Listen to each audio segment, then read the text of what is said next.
اے لوگو اگر تم قیامت کا روز دوبارہ زندہ ہونے سے شک و انکار میں ہو تو ہم نے اول تم کو مٹی سے بنایا.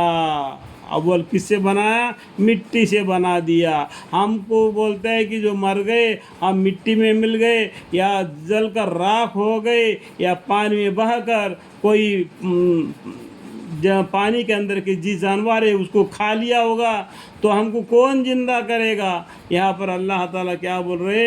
اے لوگو اگر تم کو قیامت کے روز دوبارہ زندہ ہونے سے شک اور انکار میں ہے تو ہم نے اول تم کو مٹی سے بنایا پھر نطفہ سے عورت کے ساتھ مرد کے ساتھ عورت کو پیدا فرما دیا. اس لیے عورت سے نسل کو بڑھتا ہے.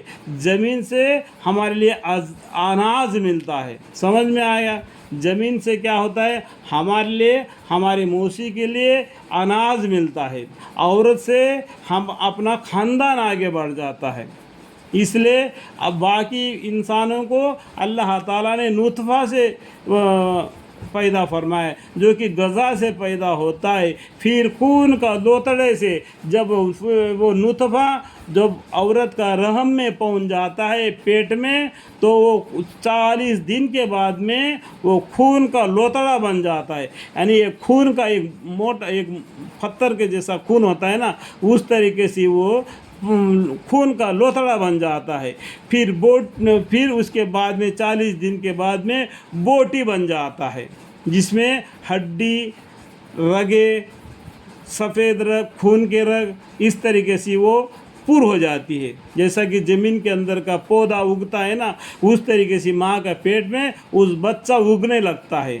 بعض پوری ہوتی ہے اور بعض ادھورے بھی تاکہ ہم تمہارے سامنے اپنی قدرت ظاہری کر دے. یعنی کچھ بچے کیا ہوتا ہے پوری طور پر سنوار کر اپنے ہاتھ پیر آنکھ زبان سب کچھ سرو تازہ ہو کر پیدا ہو جاتے ہیں. کچھ بچے ایسا ہی پیٹ سے گر جاتے ہیں اور کچھ بچے پیدا ہونے کے ساتھ ہی نکل جاتے ہیں. یہ سب کچھ اللہ تعالیٰ کے حکم سے ہوتا ہے. ٹھیک ہے پوری ہوتی ہے اور بعض ادھورے بھی تاکہ ہم تمہارے سامنے اپنی قدرت ظاہری کر دے. اور ہم ماں کے رحم میں جس نطفہ کو چاہتے ہیں ایک مدت معین یعنی وضع حمل تک ٹھہرائے رکھتے ہیں. ایک وقت تک یعنی 9 مہینے 9 دن کر کے آج بولتے ہیں نا اسی طریقے سے 9 مہینے 9 دن میں اس پودا جیسا کہ ہم زمین میں پودا ڈالتے ہیں اس کو ہم سنبھالنا پڑتا ہے دوائی وغیرہ ڈال کے. وہ عورت کا پیٹ میں جو بچہ ہے نا اس کو سنبھالنے کی ضرورت نہیں. اللہ تعالیٰ اس عورت کو رزق دیتا ہے اس عورت کے وجہ سے اس بچے کو بھی رزق پہنچتا ہے. سمجھ میں آیا؟ رزق اللہ تعالیٰ کس طریقے سے پہنچا دیتا ہے ماں کا پیٹ میں بچے کو. رزق پہنچا دینا اللہ کا ذمہ ہے. ایک مدت تک مہینے یعنی وضع حمل تک ٹھہرائے رکھتے ہیں پھر ہم یعنی اللہ تعالیٰ تم کو بچہ بنا کر باہر لاتے ہیں.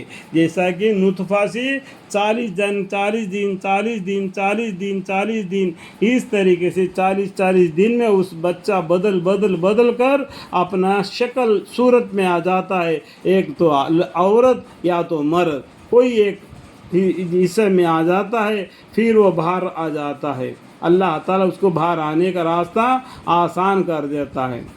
ٹھیک ہے پھر تاکہ تو اپنی بھری جوانی کی عمر تک پہنچ جاؤ. اس بچہ جو چھوٹا بالکل نطفہ تھا خون کا اس بچے کو ماں نے اپنا کلیجے کو لگا لیتی ہے اور اس کو دودھ پلا کر بڑا کر دیتی ہے.